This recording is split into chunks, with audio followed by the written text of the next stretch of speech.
Go around. That's just some redneck ass. Steve. Around. Take the camera. Okay, buddy. What you gonna do? Dab. Whoa! Andrew! What the hell did you just do? Lion does not feel guilty when it kills a gazelle. You do not feel guilty when you squash a fly. It is called the apex predator. The movie begins with Andrew, a lonely high school teen who lives with his abusive father and sick mother. With few friends and barely noticed at school, Andrew decides to buy a camera, determined to start recording his life from now on. When his drunk father bangs on his door, yelling for him to open up, Andrew refuses and calmly tells him that he'll be filming everything from this point forward. I bought a camera and I'm filming everything from here on out. Later, he visits his bedridden mother, Karen, shows her the new camera, and she warmly wishes him a good day at school. Soon, Andrew's cousin and closest friend, Matt, picks him up, and they head off together. On the way, Andrew explains his plan to film everything, while Matt, singing along to Price Tag by Jessie J, shares a few philosophical insights from the book he's been reading. Basically, human beings have to recognize themselves as beings of pure will. All emotional and physical desires can never be fulfilled. So basically, you're telling me that I should give up on life. Yes. All caught on Andrew's camera. At school, Matt decides to hang back in the car while Andrew goes in alone, recording his surroundings. He shows where he usually spends his time, the school field, where he also eats lunch as the cheerleaders practice nearby. When one of them notices him filming, she confronts him. Could you not videotape us, please? It's really creepy. Things get worse when a group of students bully him, snatch his camera, and mock him before tossing it back. You want your camera? Piece of shit from like 2004? Here you go. Here she is. Later that day, Matt mentions a party and insists Andrew should come. Andrew declines at first, but Matt persuades him, warning him not to bring the camera because it makes people uncomfortable. Maybe leave your camera at home. Why? Because it's a little weird. It serves a purpose. I'm just trying to be a good cousin here, okay? This is me being your friend and telling you should probably not take the camera to a party. Back at home, Andrew reviews his footage when his father, Richard, storms in. Without warning, Richard smacks him across the face and throws him to the floor. When I say open that door, you open the door. You got it? That night, Andrew reluctantly goes with Matt to the party, where the two quickly split up. Wow, look, a rave. Oh wow, look, a nerd with a camera. Andrew films the crowd dancing until he notices Casey, a girl who also records her daily life for her vlog. When she asks what he's filming, Andrew awkwardly says, "Nothing." Cool, I'm filming for my blog. Matt then tries to impress her with his philosophical rambling, but she's clearly uninterested. Things take a turn when another guy accuses Andrew of filming his girlfriend. You filmed my girlfriend? Yes or no? The guy slaps him, spits on him, and walks away. Andrew steps outside, crying in the parking lot as he cleans his camera, feeling like he doesn't belong. Just then, Steve, the popular student running for class president, approaches and invites Andrew to record something he and Matt discovered in the woods. Curious, Andrew agrees. The three make their way to a clearing, where they find a strange hole in the ground emitting eerie noises. While Andrew hesitates, Steve and Matt climb in, forcing Andrew to follow. Deep inside, they discover a cavern with a massive glowing crystal pulsing with energy. Suddenly, the crystal makes strange sounds, the ground shakes violently, and Steve begins bleeding from the nose before everything goes black. 3 weeks later, the boys are in a backyard testing their newfound abilities. They've bought a new camera for Andrew because they left his old one in the cave. When they throw the ball, it shifts its trajectory, almost like someone is controlling it. When they throw at Andrew, he stops the ball completely using only his mind, though the effort leaves him with a nosebleed. The trio soon experiments indoors with Lego pieces, levitating them effortlessly. Matt, you have to pretend like you're squeezing them together with your hands. While Matt struggles, Andrew easily assembles them with precision. It becomes clear that the mysterious crystal has given them telekinetic powers. Later, the boys return to the hole, only to discover it's been completely filled in with soil. While they're still trying to figure out what happened, authorities arrive and warn them to stay away from the area. On the ride home, Steve and Andrew open up about their families. Andrew explains that his father was once a firefighter but had to quit after an injury. Now he spends his days at home, living off government checks, drinking heavily, He drinks a lot. and taking his frustrations out on Andrew. Steve admits that his parents fight constantly They just been fighting a lot lately. I think my mom is actually cheating on my dad. and that their home life is far from perfect. Can you not say anything about that? That night, Andrew secretly practices levitating his camera with his mind. He overhears his father on the phone, begging someone for more medical assistance for Karen, who is getting worse. Richard admits he can no longer afford her medication. The next day, Andrew takes his mother out to the marina, where they share a rare, peaceful moment together. You're stronger than this. Can you say that for me? I'm stronger than this. Later, Andrew and Matt practice by tossing stones into a lake. Andrew asks if Matt actually likes him, to which Matt replies yes, though he admits Andrew used to be difficult to talk to. Andrew then wonders if they can do more with their powers. Hey, Matt. Yeah. Do you ever think about, doing more with it? But Matt shrugs it off, saying he doesn't really care. At school, Steve reads up on telekinesis, while the trio uses their abilities to pull small pranks on classmates. Matt later shares that he managed to lift his bed the night before without getting a nosebleed. This is my theory, though, is that it's like a muscle. It's elastic. If you stretch it too far, too quick, it'll tear. That's why I think we're getting stronger, because we're working it out, getting buff. Andrew suggests they practice somewhere more public, so the three head to a supermarket. There, they entertain themselves by pulling harmless tricks on strangers, and Matt tries to snatch gum from someone's mouth, but ends up knocking them into the shelves instead. At a diner, Andrew stabs Matt's hand with a fork, and it bends. Realizing their powers also make them resistant to sharp objects and impacts. You just pretend that there's a barrier over your hand, right? And then when things are going to hit you, as long as you're ready, they will not hurt you because of the barrier. Over pancakes, Matt admits he once wanted to be a cop so he could help people. Andrew scoffs at the idea. You do know you can't smoke weed when you're a cop, right, Matt? But no, I really got into altruism. So what, you want to go out and start a charity or something? It's lame. I mean, why is that lame?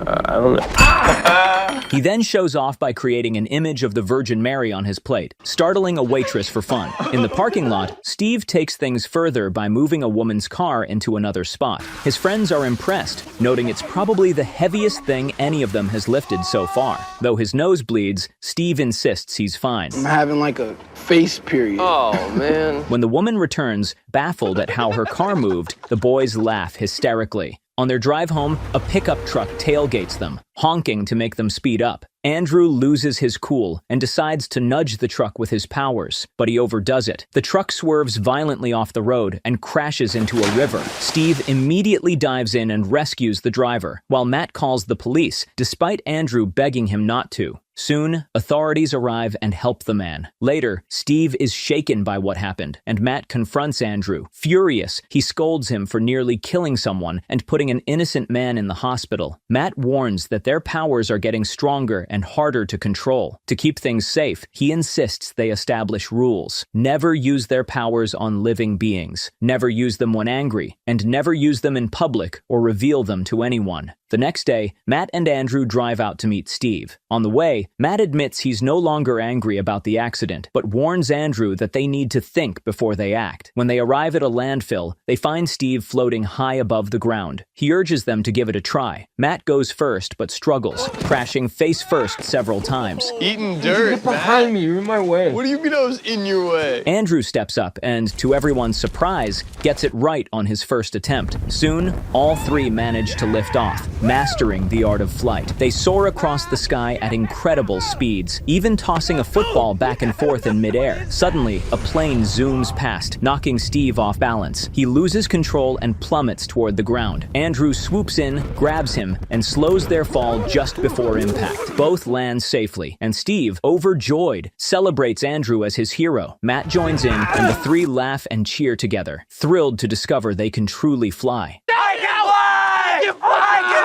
That night, they crash at Steve's house for a sleepover. The conversation drifts to relationships, and Andrew shocks them by admitting he's never had sex. Despite the awkward moment, he smiles and tells them this was the best day of his life. The following day at school, the trio dream big, talking about where they'd fly if they could go anywhere in the world. Steve suggests a weekend trip to Malibu, while Andrew proposes Tibet. I've always wanted to go to Tibet. Where Tibet? Tibet?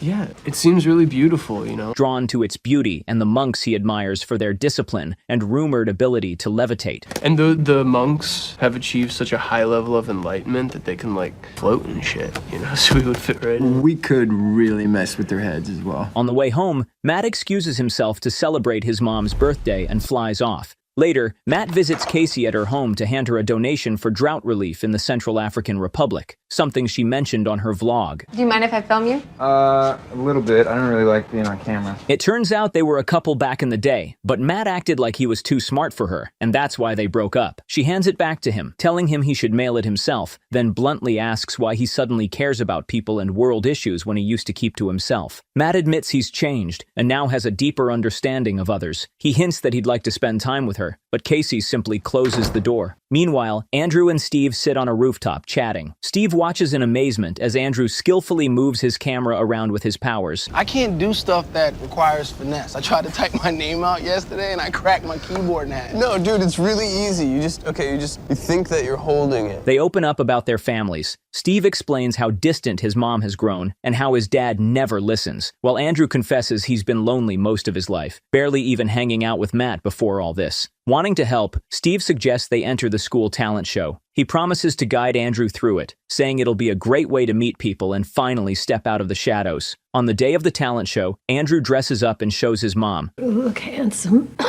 who happily tells him she's glad he's finally going out with friends. But before he can leave, his father Richard stops him. Suspicious, Richard points out that Matt hasn't been picking him up for school lately. How you getting to school? Matt doesn't come. Didn't drive up. You leave the house. Who the hell's giving you rides to school? Matt.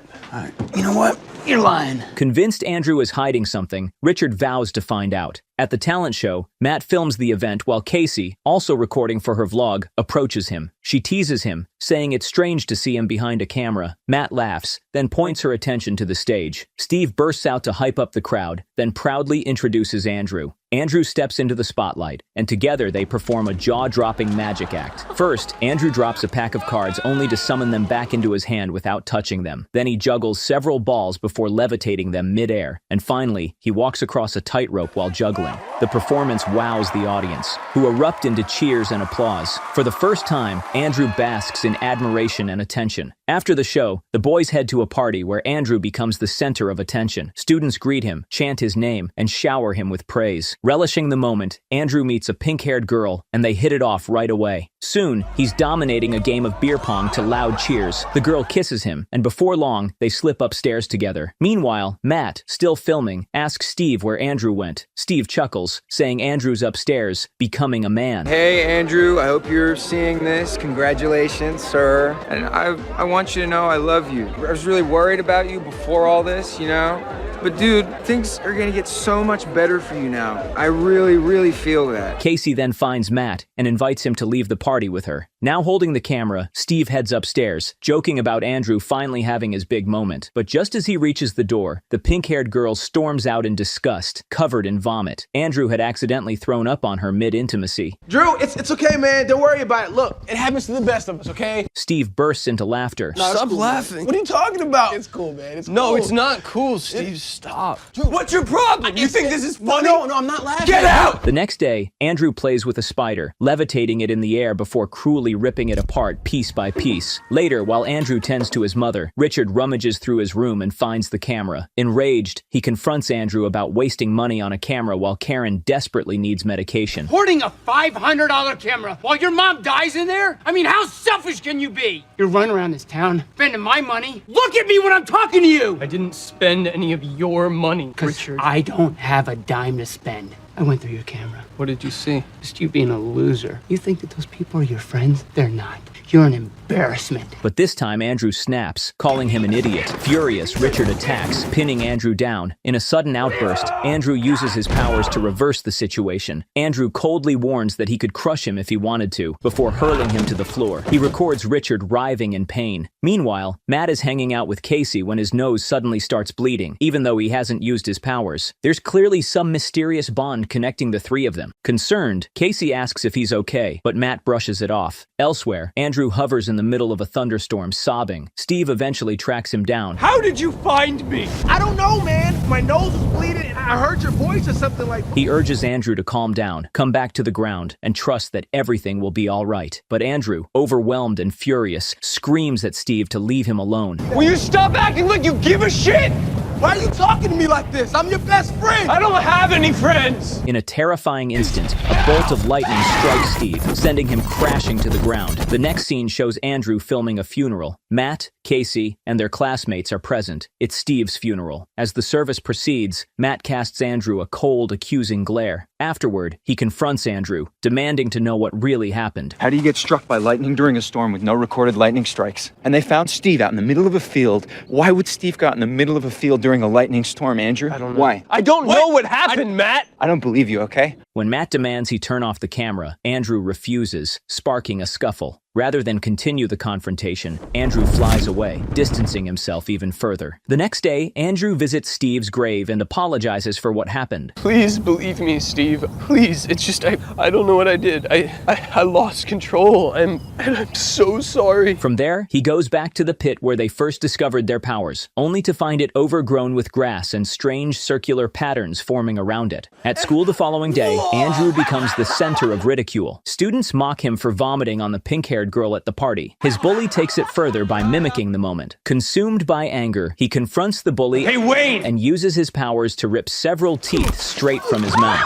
Later, inside a bathroom stall, Andrew proudly shows the camera the bloody teeth, explaining how he pulled them out. At a junkyard, Andrew speaks directly to his camera about evolution and the idea of an apex predator. He explains that predators don't feel guilt when killing prey, just like humans don't feel bad about stepping on ants. He declares himself the apex predator, claiming his powers make him superior to everyone else. To prove his point, he effortlessly crushes a car behind him with his abilities. Later, Matt storms into Andrew's room and confronts him about his violent behavior at school. He insists they stick to their rules because their powers are becoming too dangerous. Matt warns that if Andrew doesn't stop hurting people, he'll have to intervene. Andrew refuses, arrogantly claiming he's stronger than Matt. Their argument escalates until Matt throws a punch, but Andrew blocks it without even touching him. Matt storms out while Andrew packs a bag and leaves. Before heading out, he gently checks on his sick mother, using his powers to pull a blanket over her. He then goes to a pharmacy, asking for her medication, but the pharmacist demands $700 up front for next-day delivery. Andrew doesn't have the money. Desperate, he takes drastic action. Wearing his father's old firefighter suit, he sets out to rob people. First, he targets the neighborhood guys who often mock him. Man, is that Andrew? It sounds kind of like Andrew under there. When they laugh at his demands, he blasts them violently into cars and onto the ground, knocking them all unconscious before taking their cash.